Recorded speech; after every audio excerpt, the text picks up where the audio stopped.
ni tinggal condo. No, staying in a condo is not only about lifestyle. Sekarang. Kita biasa-biasa je. Welcome to episode 2 of our YouTube channel. We are Sisters in property. Alhamdulillah. So we're going to talk about today. When I first did my real estate exam, it was also quite scary because I think I passed after only about 2 years kan, the cert last. So at the final year where it was about to expire, then I passed my real estate exam. Alhamdulillah. And then going into real estate is a fear. A hurdle you have to another fear that I have. Will I do this right or no? Is this because you tak ada monthly income, right? Correct. Because at time I already quit my previous job, and then with kids, kita have our own expenses. It's a bit of a hurdle lah, to enter real estate. Yes. I think for me, the fear is when I decided to take no pay leave. That was already correct. So being in a stable job for 15 years and decided to take a no pay leave, to me, because at that point of time there's definitely a cut in the family expenses, finances, I mean. So that was the fear that I had, but it had to be done because I know that I wanted to spend more time with my children, especially my newborn when I just gave birth. So but Alhamdulillah, we managed to pull through. And here we are today, Right. We're trying to educate our community, so Alhamdulillah, you all did a good job. Yes. So today's episode, we are going to talk about fear. Fear of doing something different, right? Correct. The taboo, orang Melayu ni, dia punya taboo is, upgrade lah pada condo, right? Takutlah. Condo. Tak mampu lah, tak mampu lah, So I went through that stage back in 2015, I think. Somewhere there lah.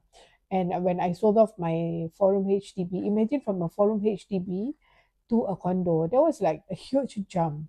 And that time, punya profit wasn't like sekarang lah, when you sell your BTO, you can get 200, 300,000. The time was like only 100 over 1,000. So my intention was actually to buy a 5-room lah, typical Melayu, jual 4-room, beli 5-room. That was typical Melayu punya concept kan back then. So when my agent, we did pergi juga tengok rumah yang 5 bilik. But then after that my agent said, tukarlah, why don't you stay in a condo? I said condo nak kena bayar apa? Maintenance fee, mortgage of course. And then mortgage takut tak cukup CPF, and then kena bayar cash lagi. Kan?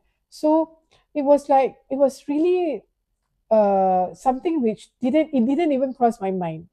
So I mean, good thing is like the agent open up options for me. So daripada tak berani kan, terus macam I actually can do this, because honestly I didn't think that I could actually bayar the mortgage.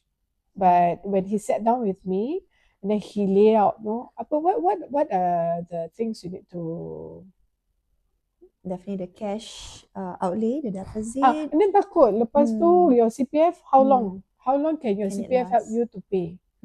So it's about the holding power and the sustainability lah. So apa tu holding power, Fazil?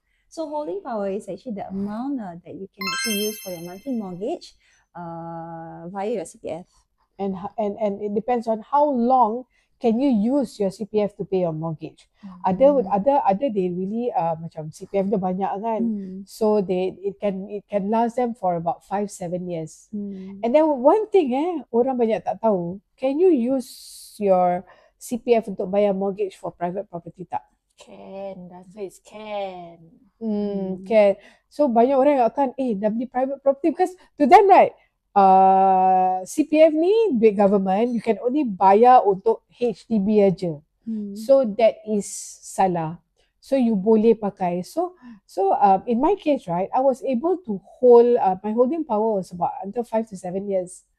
So Alhamdulillah. So actually kan, that time lagi tak tahu apa-apa pasal property. So I really relied on my property agent. Nasib baiklah boleh percaya.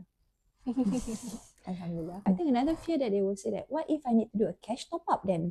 That's why you have your CPF. That's why your agent is very, very important. Kena kira sampai at least after 3 years.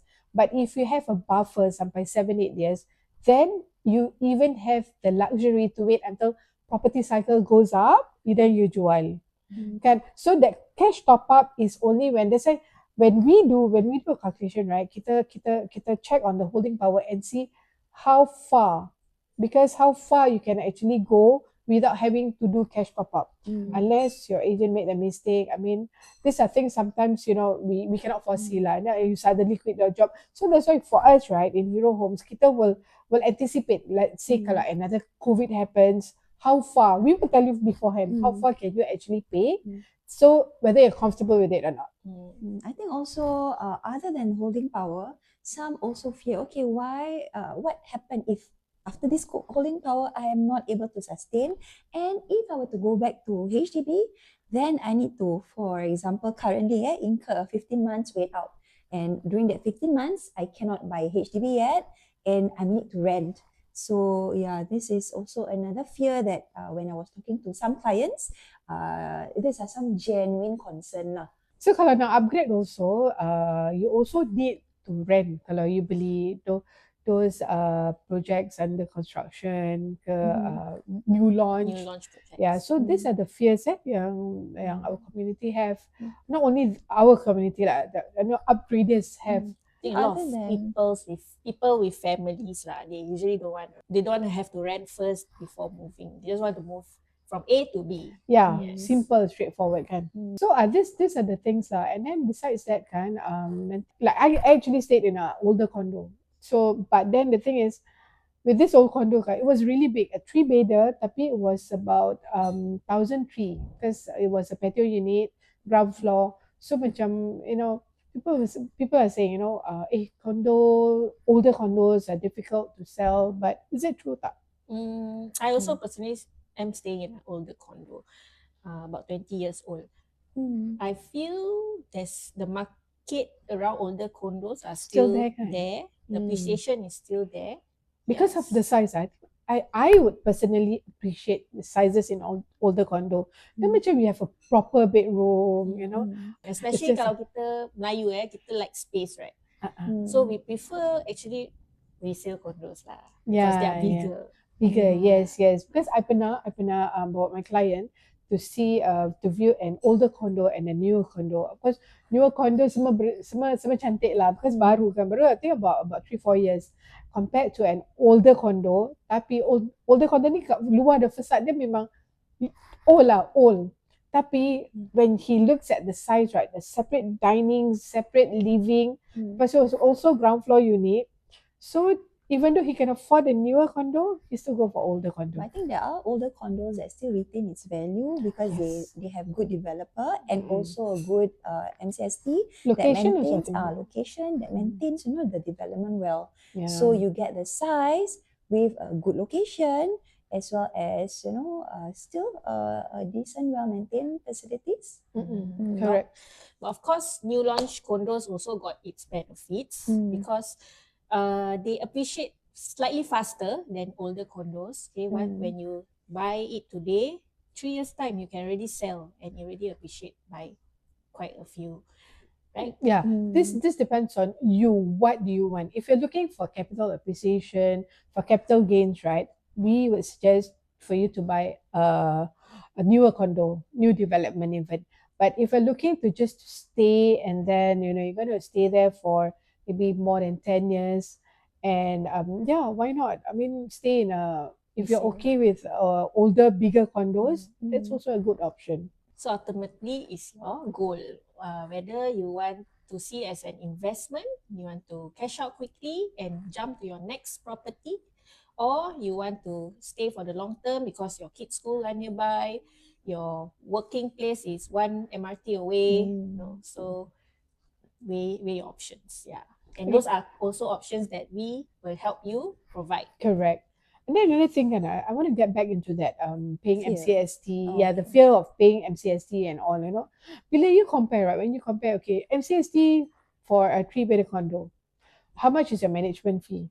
My one is about 800 plus per quarter. Per quarter. Okay. Kalau you tinggal HDB, kereta, berapa car park? Car park maybe around 110, 110. depending whether it is open car park or Yeah. multi-story car park. And then kalau you ada kereta dengan motor. Motor berapa? Motor I think Motor. 20. You ada motor. Itulah, nanti ada my husband. I think about $20-30 if I'm not wrong. Okay, and then tong Plus sampah. your Five- husband. Berapa? Hmm. Tong sampah berapa? Husband yang bayar. Husband dia bayar juga. So I think about 100, maybe 100, 120 lah, yeah. So 120 plus 120, that's almost like 250. But then if you pay MCST, what do you get? You get the swimming pool, you get the gym, you get the lifestyle. You get your barbecue pit, tak payah nak pergi East Coast, nak pergi book barbecue pit, and then birthday anak-anak buat kat function room, kan? So, you know, it's just for, I think it's less than $100 additional a month, and we worry about that $100. Bila kita makan kat luar tu, nowadays food is not cheap. Makan kat luar je dah additional berapa. Right, but then what you get is get lifestyle, get everything. You don't have to worry about your anak pergi travel, swimming pool, you know, to just go to a pool. So I think, right, the benefits of staying, sometimes it's not the lifestyle only, it's what your children need. Yes. Can you need that facilities, the amenities, the facilities for your children? Yes, yeah, you are right. Because basically at the point of time when I was choosing my condo or HDB, my children are in that age where they will enjoy those facilities like swimming, playground bawah, tennis even. Yeah, they will enjoy that facility. So why not make full use of it at that point of time? Yeah, because you need it, you use it. Macam orang tak pakai dan different lah, right? So macam Fazlin, kalau next time dia nak ini pun first nak boleh pakai. Because yeah, my kids are also in that age that love swimming, but for us, because we are staying in HDB, we have to make weekly trips to the swimming pool. Yeah, so correct. So if it's about what you want, what your family needs actually. It's not about lifestyle. Kadang-kadang orang cakap, wah, ni tinggal condo. No, staying in a condo is not only about lifestyle. Sekarang kita biasa-biasa je. Biasa. What is it today? Biasa-biasa. I don't know lah. There was this comedian. Okay, I'm not going to go through that. Bisha. Apa? Tak tahu, I just make it up. I don't know. Okay. So okay, these are the fears people have now, right? Our community have. So like Mr. was saying, find out, go through your calculation, each and every one, for every, how much your CPF, how much cash, and your holding power. That's what we are here. We are trained by Hero Homes. We are promoting Hero Homes, to go through all this so that when you upgrade with a peace of mind. Of course, you always have to be transparent with us. If you have any outstanding loans or credit card loans, you have to tell us. Because we don't want to look like we are forcing you to buy condo when you cannot afford. So you have to always be transparent with your agents. Yes. Because nanti kalau loan tak approve, agent juga yang kena. Okay? What about fears moving to another HDB? Because I think so far we have been talking about moving to condo or private, kan? Yeah, are there also fears of moving or upgrading to another HDB or a bigger HDB? I think they're more receptive from moving from one HDB to another. I wouldn't call it fear. I would call it conflict. Kadang orang dah selesa, just so comfortable, they don't want to shift, but they forgot about the underlying issues kalau you tak upgrade, in future. Okay, our next topic will be what happened if you just stay in a HDB and not move at all. Yes. Okay, so don't forget to, if you have any questions, please type your questions in the comment box. In the comment box, and like and share. Yes, like videos. And share videos, and also tell us what you want to find out, what topics you want us to pass again. We are Sisters in Property. Assalamualaikum. Assalamualaikum.